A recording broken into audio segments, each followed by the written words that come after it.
Hi, and a very warm welcome. My name is Gaia, and today we are doing a hands-free yoga practice.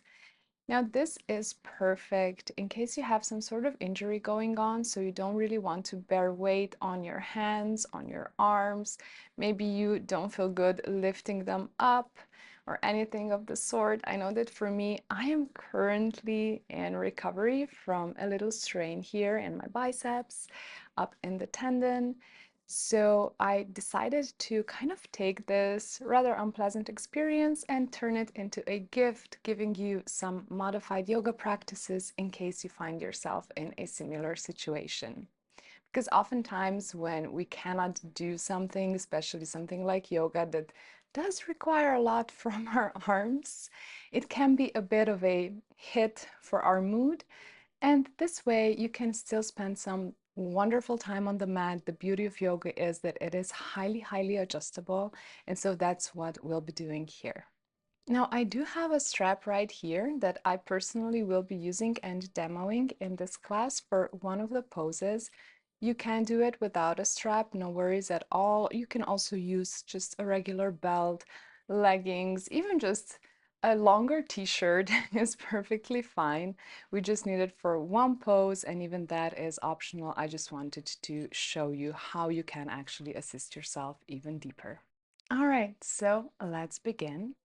Start in Savasana, your easy seat, and we're just going to do a simple twist with a bit of modification. Now, my injury is on my right side, so as I am twisting to the left, I won't really be placing my right hand on top of the knee because that feels really uncomfortable right now.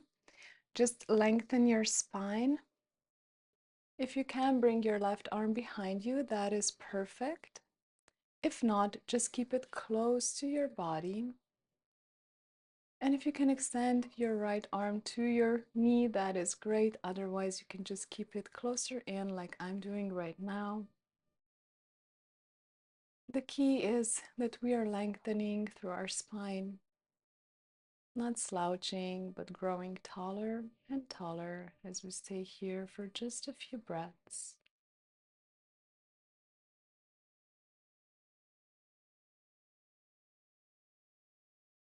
And when you're ready, let's unwind and let's do the same on the other side. So this time I will place my left hand on top of my right knee. However, I won't be extending the right arm behind me. I'll just lengthen my spine and twist through the upper body. And because we are modifying this pose and not really using our hands as much, you really want to pay attention to the length in your spine, that you are growing through the top of your head. Breathing nice and deep.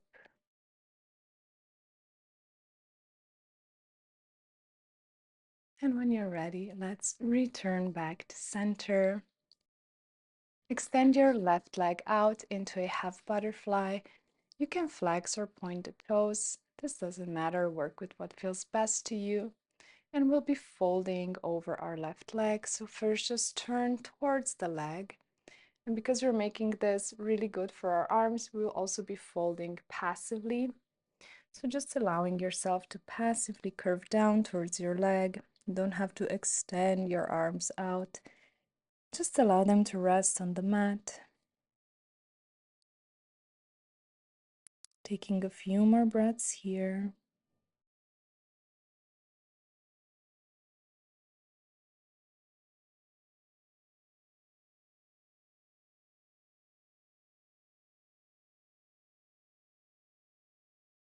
And when you're ready, roll yourself back up.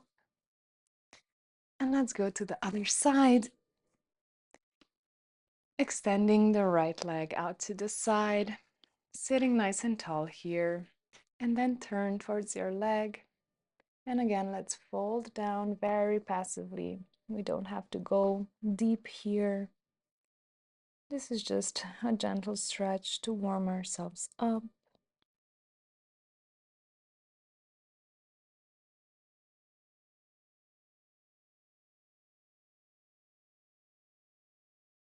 Let's take one more deep breath here.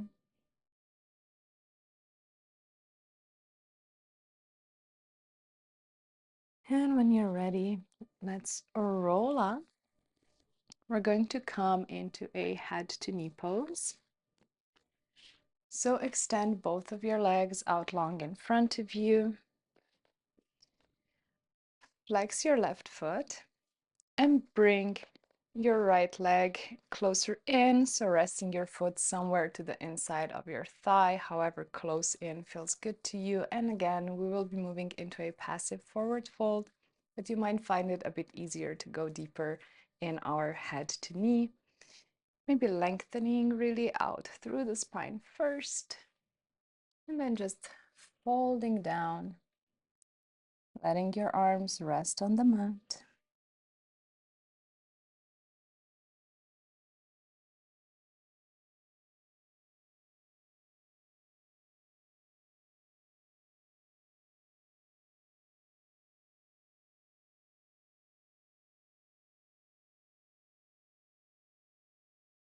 You're ready. Just roll yourself up.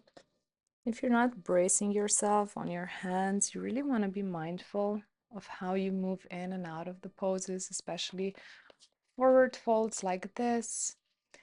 And we'll switch sides, this time bringing the left leg in, resting it to the inside of your right thigh. Flex your right foot, create some length through your spine, and then just fold forward from here, going as deep as it feels good.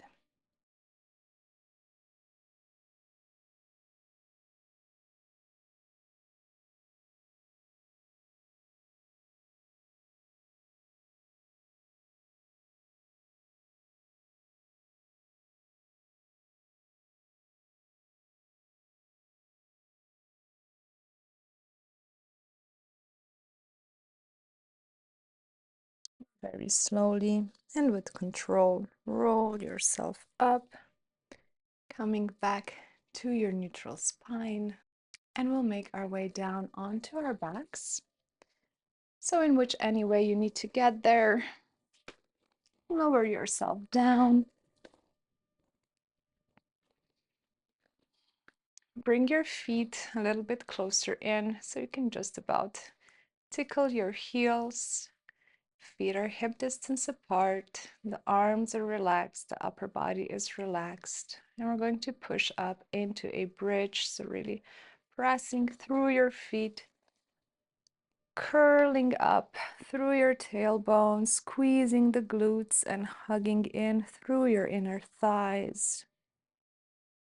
Holding in your bridge for another 2 breaths here, really engaging those glutes, pressing yourself away from the floor while at the same time keeping the upper body completely relaxed. And then let's just roll down here slowly with control. And then extend your right leg up. And here we're just going to flex and point our toes. Just stretching a little bit into our legs here. As you can see, we're not holding onto our leg because you want to keep our arms relaxed as possible. And then let's bring that foot back down. Press one more time into our bridge. Really lifting those hips up as high as they will go, engaging your glutes fully here. Taking deep breaths.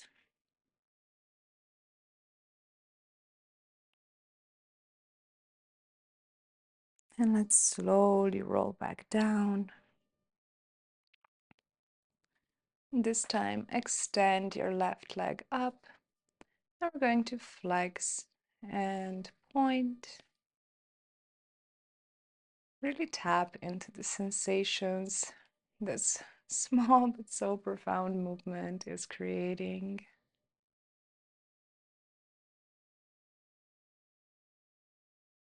Let's do one more flex, one more point, and return the foot down.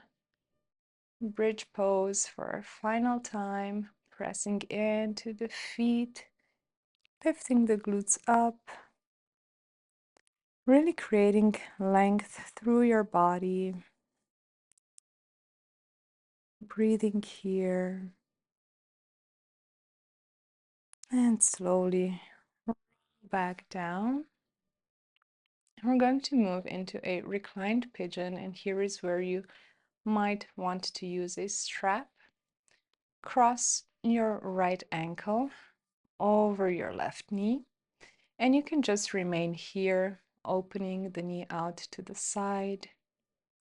If it feels good, you can also bring your legs in. Now, you don't even have to use your arms at all. If you can hold yourself behind the thigh. Or if you want to use the support of your strap, throw your strap around your shin. And this way you can keep your arms as relaxed as possible while still bringing that leg in. So getting some more intensity in this pose. Work with whatever works for you. And let's take 3 more deep breaths here.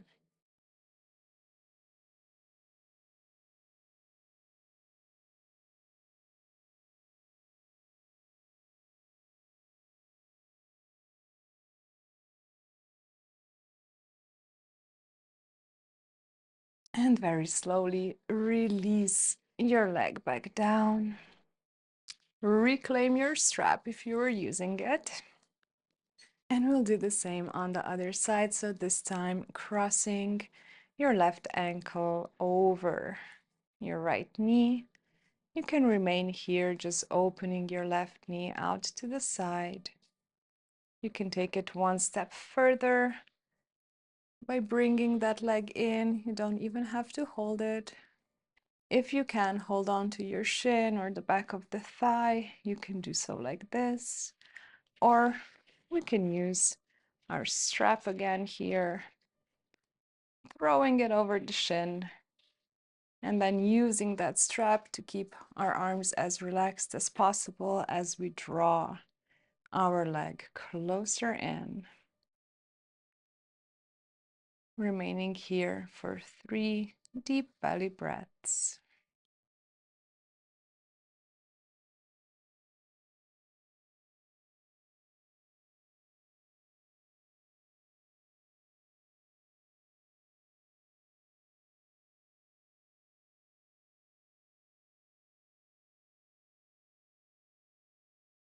When you're ready, you can release your foot.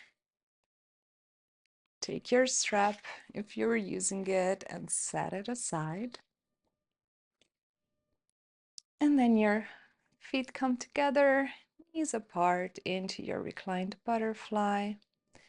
You can keep your arms on your body or down by your side. Choose what works best for you, what feels most comfortable and most relaxing.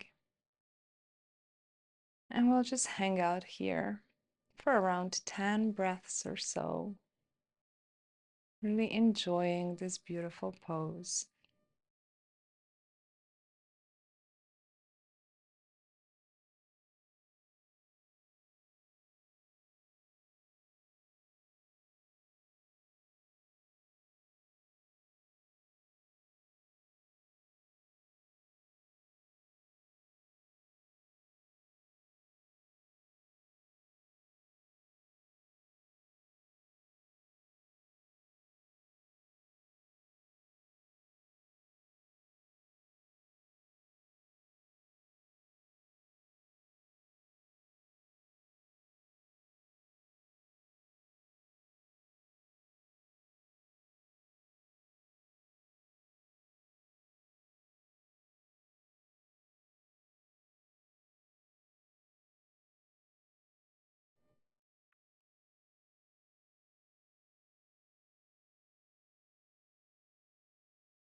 When you're ready, slowly bring your knees back up We're going to move into a laying spinal twist. So just shift your hips over to the left and drop both knees over to the right. Now we definitely won't be extending our arms out or overhead or anything of the sort, just keeping them on our bodies. But still, I want you to maintain your shoulder blades on the mat. So even though our legs are twisting over to the right, the left shoulder blade remains firmly planted on the mat. Take one more deep breath here.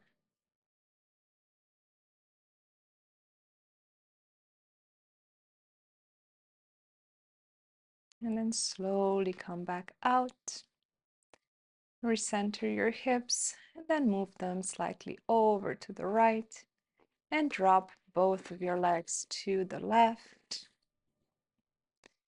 Again, I'm just keeping my hands on my body, but the main thing is to keep both shoulder blades grounded here. So really keeping a mental note of that right shoulder so that it is still in contact with the mat.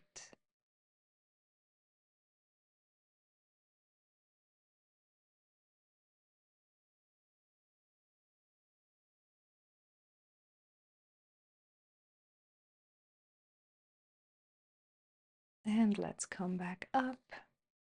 And you can make your way into Savasana. So extending the legs long, letting the feet flop to the sides. You can choose what feels better. You can keep your arms on your body, anywhere on your body if that feels best. If it's okay with you, you can let them rest down by your side with the palms facing up. And let's just allow ourselves to integrate this practice for the next minute or two. Relaxing here, being with your body, being with your breath, and enjoying a few more moments of silence.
Slowly begin to deepen your breath, signaling to your body that we are about to move. And then you can start wiggling your fingers and your toes, maybe doing a few no motions with your head.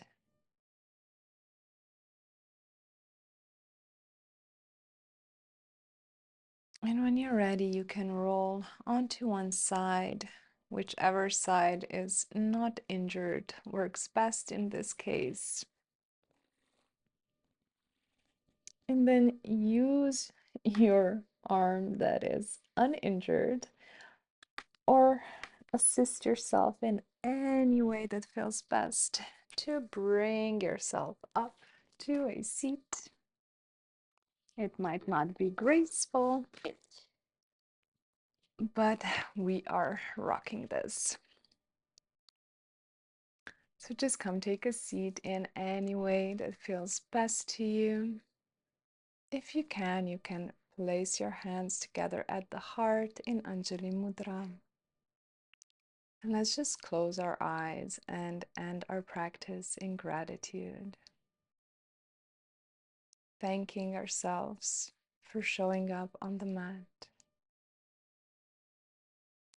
thanking the opportunity to still do our practice, to still feel this connection that we have with ourselves, with our bodies, our minds, and our spirits as we spend these valuable minutes on our mat with ourselves.